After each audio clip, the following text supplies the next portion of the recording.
بسم اللہ الرحمن الرحیم۔ ناظرین السلام علیکم ورحمۃ اللہ وبرکاتہ۔ اس اتوار کے دن خصوصی سوال و جواب کی نشست میں آپ کا خیر مقدم ہے۔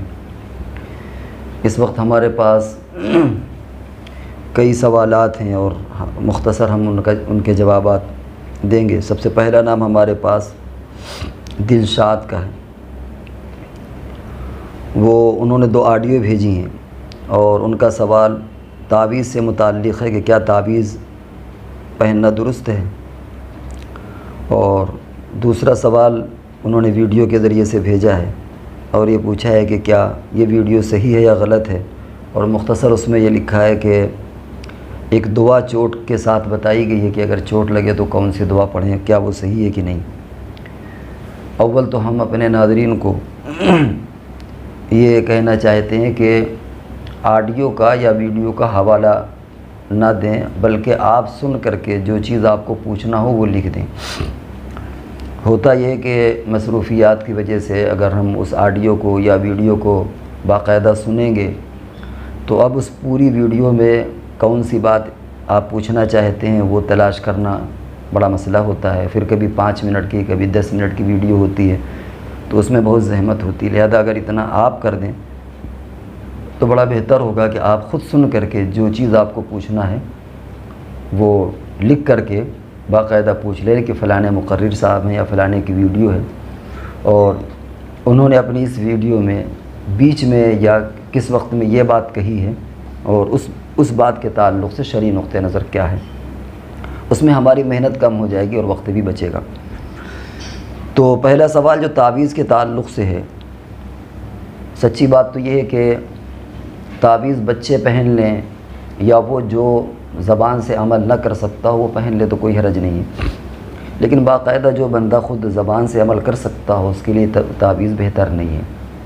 ہمارے اکابر کا جو معمول تھا وہ یہ کہ غیر مسلم ہوا یا بچہ ہوا جو بیچارہ خود پڑھنے پر قادر نہیں اس کو تعویذ دے دی، لیکن جو خود پڑھ سکتا ہے اسے خود پڑھنا چاہیے۔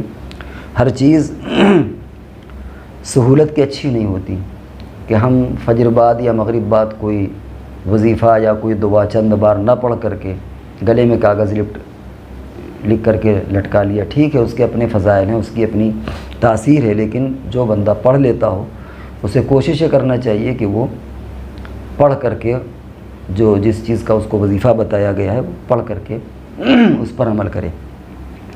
تو پہننا جائز ہے لیکن عام حالات میں اور عام لوگوں کے لیے بہتر نہیں ہے۔ اور دوسرا جو ویڈیو انہوں نے بھیجا ہے کہ بسم اللہ چوٹ لگنے پر بسم اللہ پڑھنا یا الحمدللہ، ایسا حدیث میں نہیں ہے۔ حدیث میں تو یہ آتا ہے کہ جب کوئی شوق لگے یا صدمہ ہو تو انا للہ و انا الیہ راجعون پڑھیے، یا ایک اور روایت ہے دعاؤں میں کہ لا الہ الا اللہ الحلیم العظیم لا الہ الا اللہ رب العرش الکریم، اس طرح کے الفاظ حدیث میں آتے ہیں، یہ الفاظ دہرا دیے جائیں، لیکن باقاعدہ چوٹ لگنے پر بسم اللہ پڑھے یا ارحم الراحمین پڑھے ایسا حدیث میں نہیں ہے۔ جی دوسرا نام ہمارے سامنے محمد فرحان کا ہے، پوچھتے ہیں کہ کسی شخص کے ذمہ بہت ساری قضا نمازیں ہیں تو کیا اس کو یہ چاہیے کہ وہ اپنی نفل نمازوں میں جیسے تہجد اور اشراق کی جگہ قضا عمری نماز پڑھ لے، کیا یہ افضل ہے؟ اور ایسا شخص نفل نمازیں جیسے تہجد وغیرہ پڑھے گا تو کیا اس کو ثواب ملے گا جبکہ اس کے ذمے میں قضا نمازیں باقی ہیں؟ پوچھنا یہ ہے کہ پہلے وہ قضا نمازوں کی ترجیح دے یا ان نوافل کی ترجیح دے۔ دیکھیں ضابطہ تو یہی ہے کہ قضا نماز بہرحال اس کے ذمے ہیں، کچھ چیزیں اللہ کا حق ہیں، اللہ کی طرف سے ان کا مطالبہ ہے، اور کچھ چیزیں یہ ہیں کہ وہ اس درجے کا حق نہیں ہیں، وہ آپ کے لیے اختیاری طور پر ہوتی ہیں، جیسے اشراق کی نماز ہے۔ تو ان نمازوں کے مقابلے میں قضا کو ترجیح دینا چاہیے، کیونکہ اگر بندہ مر گیا تو قضا نمازوں کی پوچھ ہوگی، اشراق کی اس سے پوچھ نہیں ہوگی کہ آپ نے اشراق پڑھی کہ نہیں پڑھی۔ اب رہا یہ مسئلہ کہ جس کے ذمہ قضا نمازیں ہیں اگر اس نے اشراق یا تہجد پڑھی تو اس کو ثواب ملے گا کہ نہیں؟ ثواب دینا اللہ کا کام ہے، اللہ تبارک و تعالیٰ ثواب دے سکتے ہیں، اور اللہ تبارک و تعالیٰ تنبیہ بھی کر سکتے ہیں کہ تمہارے ذمہ جب فرض نماز تھی تو تم نے اشراق کا شوق کیوں پورا کیا، تمہیں تو پہلے فرض نماز پورا کرنا چاہیے۔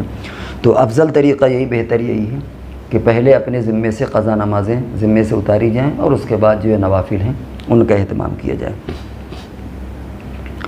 تیسرا نام ہمارے سامنے بنت محمد طارق ہیں، یہ پوچھتے ہیں اگر کوئی شخص سجدہ سہو کرنا بھول گیا، اس نے سلام پھیر لیا تو کیا اب اسے نماز دہرانا پڑے گی؟ سجدہ سہو کرنا اگر بھول گیا اور نماز کی حیت پر وہ باقی ہے، یعنی کسی سے بات نہیں کی اور قبلے کی طرف سے اس کا سینہ گھوما نہیں ہے، تو ابھی وہ نماز کے حکم میں ہے، وہ سجدہ سہو کر لے۔ لیکن اگر منافی نماز کوئی چیز اس سے سرزد ہو گئی، جیسے کسی سے بات کر لی یا وہ قبلے کی طرف سے گھوم گیا ہے، تو پھر ایسی شکل میں اس کو دوبارہ نماز پڑھنا پڑے گی۔ ایک نام ہمارے سامنے اسعد کبیر خان لباس منڈی کانپور کے ہیں، کہتے ہیں کہ جمعہ کے خطبے سے پہلے کی اذان کو ریپیٹ کرنا چاہیے، یعنی خطبہ جمعہ کی جو اذان ہوتی ہے اس کا جواب دینا چاہیے یا نہیں؟ اس کا جواب نہیں دینا چاہیے، کیونکہ روایتوں میں آتا ہے اذا خرج الامام فلا صلاۃ ولا کلام، کہ جب امام نکلے یعنی ظاہر ہو امام خطبہ دینے کے لیے، تو اب کلام نماز سب چیزیں بند ہیں، تو ایسی شکل میں اس اذان کا بھی جواب نہیں دیا جائے گا۔ ایک نام ہمارے سامنے سابل اللہ آباد، یہ کہتے ہیں انہوں نے ایک آڈیو بھیجی، اس میں انہوں نے فری غلہ کے متعلق پوچھا ہے کہ ایسا کرنا کیسا، اس غلہ کو بیچ سکتے ہیں کہ نہیں۔ ویڈیو کے تعلق سے بھی ہم نے آپ کو آڈیو کے تعلق سے بتایا کہ آڈیو اور ویڈیو کے مقابلے میں لکھ کر کے دے دیں، اس میں آسانی رہتی ہے، لیکن انہوں نے خود وضاحت بھی کر دی ہے فری غلہ۔ انہوں نے پوچھا یہ کہ جو حکومت کی طرف سے فری غلہ تقسیم ہو رہا اس کو ہم لے کر کے فروخت کر سکتے ہیں کہ نہیں؟ جواب آسان ہے کہ اگر حکومت کی طرف سے سب کے لیے الاؤ ہے کہ جو چاہے اسے لے لے، تو ظاہر بات ہے کہ آپ اسے لے سکتے ہیں، پھر اس کے بعد کھائیں اور چاہے بیچیں۔ لیکن اگر حکومت نے کوئی کنڈیشن لگا دی ہے کہ نہیں، اور میرا خیال ایسا ہی ہوگا، ہر ایک کے لیے الاؤ نہیں ہوگا، تو اگر کنڈیشن لگا رکھی ہے کہ غریبوں کے لیے مالداروں کے لیے نہیں ہے، اور پھر مالداروں کی ایک کیٹیگری بنا دی ہے حکومت نے، تب ظاہر بات ہے اسی شکل میں پھر لینا بھی صحیح نہیں ہے اور لے کر کے فروخت کرنا بھی صحیح نہیں ہے۔ یہاں ایک تیسری شکل یہ نکلتی ہے کہ آپ کے پاس اگر وسائل آپ یہ محسوس کرتے ہیں کہ ہم ہیں تو مالدار، سرکاری اس ضابطے میں ہم نہیں آتے، لیکن ہم حاصل کر کے غریب کو دے سکتے ہیں، ورنہ بہت سے غریب ایسے ہوتے ہیں جو حاصل کرنے کی بھی استطاعت اور سلیقہ نہیں جانتے وہ، تو ایسی شکل میں آپ تعاون کے طور پر ایسا کر لیں تو بہت اچھی بات ہے کہ آپ اس اسکیم سے غلہ حاصل کر لیں، حالانکہ آپ اس ضابطے میں نہیں آتے، لیکن چونکہ آپ اپنے لیے نہیں لے رہے اس لیے آپ اس اسکیم سے جو فری اسکیم اس کا غلہ لے لیں اور لے کر کے اس کو کسی غریب کو دے دیں یا اسے بیچ کر کے اس کی قیمت کسی غریب کو دے دیں۔ یہ تعاون یعنی علل نیکی پر تعاون ہوگا کہ یہ وہ آپ نے اس پر نیکی کے ساتھ اس کی مدد کی آپ نے، تو یہ تعاون البری والتقوی ہوگا، اپنے نیکی پر تعاون کیا۔ ایک اور نام ہمارے سامنے محمد حسن عامر ہے، انہوں نے پوچھا ہے کہ تھوڑا تفصیلی ویڈیو ہے اور ویڈیو میں پوچھا ہے کہ کتنی باتیں صحیح ہیں کتنی باتیں صحیح نہیں ہیں، اور اتفاق سے ہم یہ ویڈیو سن ہی نہیں پائے کیونکہ اتنا وقت نہیں ملتا کہ کس کا ویڈیو ہے، پھر تلاش کرو، پھر اس کو ڈھونڈو، پھر اس کا تجزیہ کرو۔ لہذا ہماری درخواست جیسے کہ بار بار ہم نے یہ بات کہی کہ آپ خود ویڈیو سن کر کے جو بات آپ کے سمجھ میں نہ اس کو پوچھ لیں، ویڈیو کو ہمارے حوالے نہ کریں، اس میں زحمت ہوتی ہے۔ ایک اور نام ہمارے سامنے محمد قاسم، انہوں نے پوچھا کہ کعبہ کی طرف پیر کرنا یا کعبہ کی طرف پیر کر کے سونا اور کعبہ کی طرف تھوکنا کیسا ہے؟ یہ سب بے ادبی ہے، ان سے بچنا چاہیے، کراہت میں شامل ہے۔ ایک اور نام ہمارے سامنے شاہزان ہیں، سلام کرتے ہیں، وعلیکم السلام۔ کیا وتر میں دعائے قنوت کے بجائے 3 بار سورہ اخلاص پڑھ سکتے ہیں؟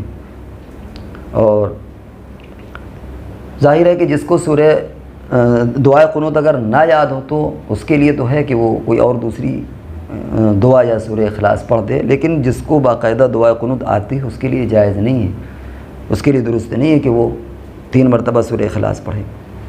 ایک اور نام ہمارے سامنے فیضان قمر ہے، انہوں نے پوچھا ہے کہ میرا سوال یہ ہے کہ ایک پارٹی ہے جو باہر کی اور ہم اس سے کام کرتے ہیں جیسے دہلی اور ممبئی وغیرہ کی، تو پیمنٹ کے مسئلے میں ہوتا یہ ہے کہ ہم دہلی میں کسی کو پیمنٹ دینا چاہتے ہیں، مثال کے طور پر 1 لاکھ روپے پیمنٹ دینا ہے، تو ہم کسی کے ذریعے سے بھجوا دیتے ہیں، کسی پارٹی کے ذریعے سے کسی کو جا کر کے وہ 1 لاکھ روپے کی پیمنٹ دے آؤ، اور اس میں باقاعدہ کچھ پیسے وہ بڑھا کر کے لے لیتا ہے، وہ 1 لاکھ کی جگہ 4% مثال کے طور پر ہے تو 1,04,000 ہو گیا، اور کم ہے ½ % ہے تو 1,05,000 ہو گیا، اور کم ہے تو اور کم ہو گیا، تو عام طور سے بہت معمولی رقم ہوتی ہے، تو یہ سود تو نہیں ہے، یہ ہنڈی اور حوالے کی قسم ہے۔ یہاں ایک بات یہ سمجھنے کی ہے کہ ایک تو یہ کہ رقم کے مقابلے میں رقم کا تبادلہ اس میں تو برابر سرابر ہونا چاہیے، لیکن ایک ہوتا ہے کہ اپنی محنت کا معاوضہ، ظاہر بات ہے جب وہ بندہ جا رہا ہے تو اپنا وقت بھی لگائے گا، اپنی پیٹرول بھی خرچ کرے گا، اس کی گاڑی بھی استعمال ہوگی، اس کے عوض میں اگر لینا چاہے تو اس میں کوئی حرج نہیں ہے۔ تو اس طرح کی رقم میں آپ اسے رقم کے بدلے پر رقم کا اضافہ نہ سمجھیں کہ 1 لاکھ کی جگہ پر 1,40,000 وہ وصولے گا، بلکہ اس کو یہ سمجھیں کہ 1 لاکھ کے عوض میں 1 لاکھ ہو گیا، اور یہ جو اضافی رقم دی جا رہی وہ اس کی حق الخدمت، یہ اس کی محنت ہو گئی۔ تو اگر اس شکل سے آپ اسے یعنی اس کام کو کریں گے تو پھر یہ درست ہو جائے گا۔ ایک اور نام ہمارے سامنے حسن عامر ہے، یہ پوچھتے ہیں کہ کیا سر پر ٹوپی لگانا کیا دین ہے، اس پر وضاحت کریں۔ ٹوپی لگانا کوئی ایسا شرعی شعائر یا ایسا شرعی فریضہ نہیں ہے کہ بغیر ٹوپی کے انسان گنہگار ہو جائے گا، لیکن اس کے اپنے فوائد ہوتے ہیں۔ ہمیں یاد ہے کہ مفتی سعید صاحب شیخ الحدیث دارالعلوم رحمہ اللہ، جن کا پچھلے سال بھی انتقال ہوا، ان سے کسی نے پوچھا کہ ہم روڑکی جو دیوبند کے قریب ہے وہاں جھگڑا ہو گیا تھا تو پریشان ہو کر کے آئے تو ہم کیا کریں۔ انہوں نے ایک مشورہ دیا، انہوں نے مشورہ دیا کہ اگلے دن روڑکی میں جتنے مسلمان ہیں، چھوٹے بچے بڑے بوڑھے، وہ سب ٹوپیاں لگا لیں۔ چنانچہ ایسے ہی ہوا، سارے لوگوں نے جب ٹوپی لگائی تو وہاں مسلمان ہی مسلمان نظر آنے لگے اور فتنہ دب گیا۔ پہلے یہ تھا شاید بہت کم مسلمان ہیں، تو وہ فتنہ دب گیا۔ جیسے سردار ہیں وہ تھوڑے بھی ہوتے ہیں، اگر ٹرین میں یا اسٹیشن میں یا کہیں پر، اور پگڑی اور داڑھی کے ساتھ تو دور سے نظر آ جاتے ہیں۔ ہم لوگ بہت زیادہ تعداد میں ہوتے ہوئے تو چونکہ ہماری شناخت اور تشخص اس طرح کا نہیں ہوتا، لہذا نظر نہیں آتا کہ کتنے لوگ مسلمان ہیں کتنے نہیں ہیں۔ تو اپنے تشخص کو برقرار رکھنا اور اپنے آپ کو نمایاں کر دینا اس اعتبار سے کہ ہمیں لوگ پہچان لیں، تو یہ تو ایک اچھی بات ہے۔ موت اور حیات اللہ کے قبضے میں ہے، جب موت آنا ہوگی تو آ جائے گی۔ ایسا نہیں کہ ہم ٹوپی لگائیں گے تو ہمیں کوئی مار دے گا، ٹوپی نہیں ہوگی تو ہم بچ جائیں گے، ایسا نہیں ہے۔ تو اگر آج بھی مسلمان اس طرح سارے مسلمان ٹوپی، کرتا، پائجامہ نہ صحیح پینٹ ہی پہن لیں، نیچے کرتا اور اوپر کرتا ہو یا ٹوپی ہو، تو آپ دیکھیں کہ ہماری تعداد کتنی زیادہ نظر آئے گی۔ جب تعداد زیادہ نظر آئے گی تو پھر ان لوگوں کے جو شرپسند لوگ ہیں ان کے حوصلے پست ہوں گے۔ تو ٹوپی لگانا کوئی ایسا شرعی فریضہ نہیں ہے، لیکن بہرحال اس کی اہمیت کا انکار نہیں کیا جا سکتا۔ اگر بندہ لگائے تو اس کے فضائل بھی ہیں اور اسلامی تشخص بھی نمایاں ہوتا ہے۔ اور جو بھی ہم نے آپ کو روڑکی کے حوالے سے مثال دی، تو ظاہر بات ہے کہ اگر سارے مسلمان لگانے لگیں تو مسلمان ہی مسلمان نظر آئیں گے، اور یہ غیروں پر اس کا اثر پڑتا ہے، دھاگ بھی بیٹھتی ہے۔ اس لیے بہرحال اس کی اہمیت کا انکار نہیں کیا جا سکتا۔ یہ ایک الگ بات ہے کہ ٹوپی لگانا فرض نہیں ہے۔ ایک اور نام ہمارے سامنے راشد علی ارئی ہیں، یہ پوچھتے ہیں میرا سوال ہے کہ جنازے کی نماز کیا ہے، یعنی نماز ہے یا دعا؟ اگر دعا ہے تو دعا مانگنے کے لیے وضو بنانا شرط نہیں ہوتا، اور جنازے میں وضو بنانا ضروری ہوتا ہے۔ اور آگے اور بھی انہوں نے کچھ پوچھا ہے کہ اگر نماز ہے تو پھر یہ گویا اس کو پھر دعا کیوں کہتے ہیں؟ دعا ہے تو اصل میں عربی میں نماز کے صلاۃ کے معنی دعا کے آتے ہیں، اسی لیے صلاۃ الجنازہ بھی کہہ دیتے ہیں، لیکن اردو میں اس کا ترجمہ عام طور سے نماز سے کر دیا جاتا ہے، اور اس کے اندر دونوں شانیں کسی نہ کسی اعتبار سے ہیں، اس لیے کہ قبلے کی طرف رخ ہوتا ہے اور باقاعدہ وضو اس کے لیے شرط ہے، اور جیسے نماز میں اللہ اکبر کہتے ہیں اس طرح کرتے ہیں، تو اس اعتبار سے وہ نماز کے مشابہ ہے۔ اور اس لیے کہ میت کے لیے اس میں دعا پڑھی جاتی ہے، اللہ سے استغفار کی دعا کی جاتی ہے، رحمت کی دعا کی جاتی ہے، اس اعتبار سے وہ دعا ہے۔ تو بعض اعتبار سے وہ دعا کی شبیہ ہے، بعض اعتبار سے وہ نماز کی شبیہ ہے۔ تو عموماً نماز جنازہ کہہ دیا جاتا ہے ہمارے عرف میں، لیکن عربی میں صلاۃ الجنازہ کہتے ہیں، جنازے کی دعا بھی کہہ سکتے ہیں، جنازے کی نماز بھی کہہ سکتے ہیں، دونوں صحیح ہے۔ باقی رہا یہ اشکال آپ کا کہ اگر یہ دعا ہے تو وضو کیسا؟ تو یہ تو شریعت کا حکم ہے۔ اگر شریعت نے کسی دعا کے لیے بھی وضو کو شرط قرار دے دے تو شریعت کا یہ حق ہے، شریعت ایسا کر سکتی ہے۔ یہ سوال نہیں ہوتا کہ صاحب دعا کے لیے وضو کیوں ضروری ہے، ہر دعا کا حکم الگ الگ ہے، ہر طرح کی دعائیں۔ اب یہ ہے دعا، لیکن شریعت نے کہا کہ نہیں، تم کو یہ دعا بھی اس انداز میں کرنا ہے، جیسے دعائے قنوت ہوتی ہے۔ تو اب دعائے قنوت آدمی نماز تراویح کے وتر کے اندر دعائے قنوت پڑھتا ہے، اس کی شرائط الگ ہیں کہ تم کو اس طرح پڑھنا ہے۔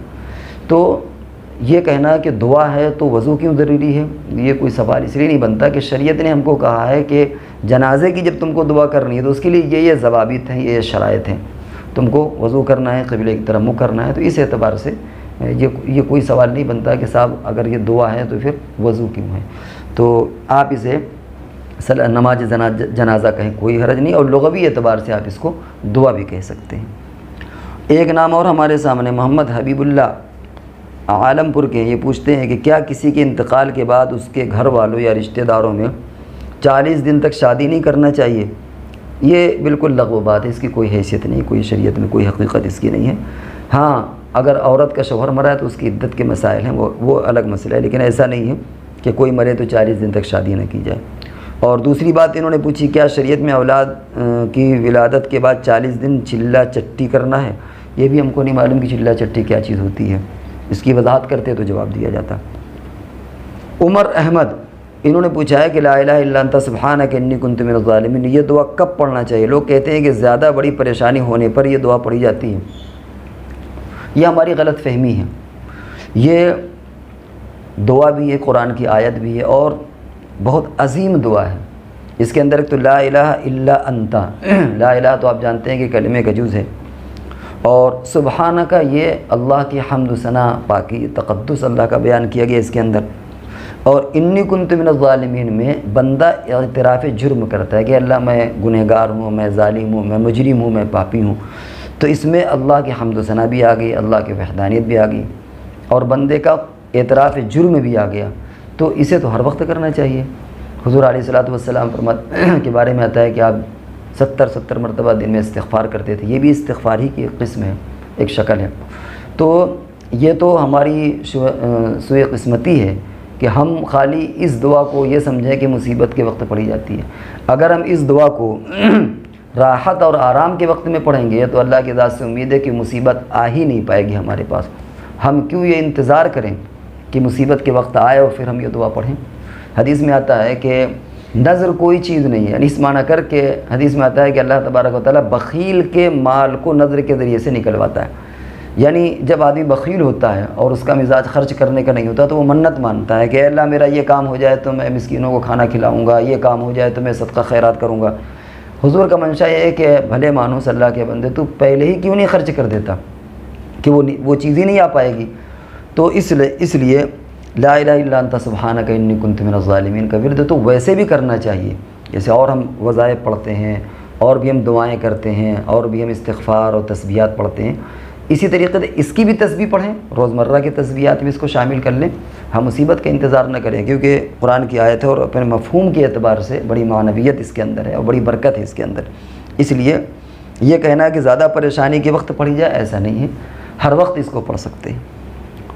ایک اور نام ہمارے سامنے عرشی صدیقی ہے.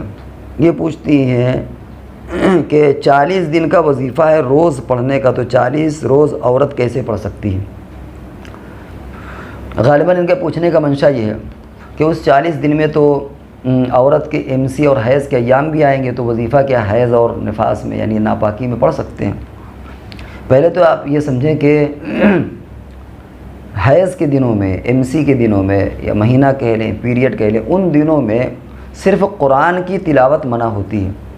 نماز پڑھنا منع ہے، قرآن کی تلاوت منع ہے. باقی وظائف آپ کرنا چاہیں تو کر سکتی ہیں، صبح شام کی تسبیحات پڑھیے، دوسرے وظائف کا. قرآن پڑھنا منع ہے.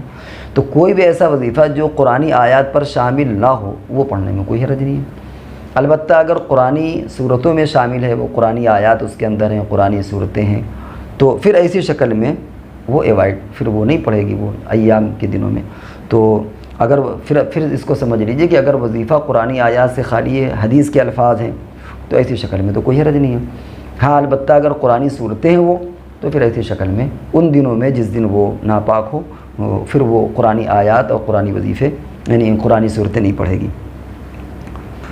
ایک اور نام ہمارے سامنے کلیم احمد کا ہے. یہ پوچھتے ہیں کہ حضرت تاش کھیلنا کیسا ہے، جبکہ کوئی پیسے لگا کے نہیں بس یوں ہی کھیلنا کیسا ہے؟ مدلل جواب مرحمت فرمائیں. اس سلسلے میں PUBG ایک ویڈیو ہم لوگوں کے جدید مسائل چینل کے حوالے سے آ چکا، آپ اس کو دیکھ لیں، اس میں بڑی تفصیل سے بیان کیا گیا ہے. اب یہاں پر آپ نے پوچھ لیا ہے تو خلاصہ کے طور پر یہ سمجھ لیں کہ شریعت میں ہر ایسا گیم جس میں جسمانی ورزش نہ ہو وہ منع کیا گیا ہے، وہ منع ہے. جسمانی ورزش ہو، دماغی ورزش کا کھیل شریعت نے منع کیا، کیونکہ دماغ کو اللہ تبارک و تعالیٰ نے اس لیے نہیں بنایا کہ وہ لغویات میں استعمال ہو۔ دماغ تو اللہ نے پڑھنے پڑھانے کے لیے اور دوسرے کام کے لیے پیدا کیا۔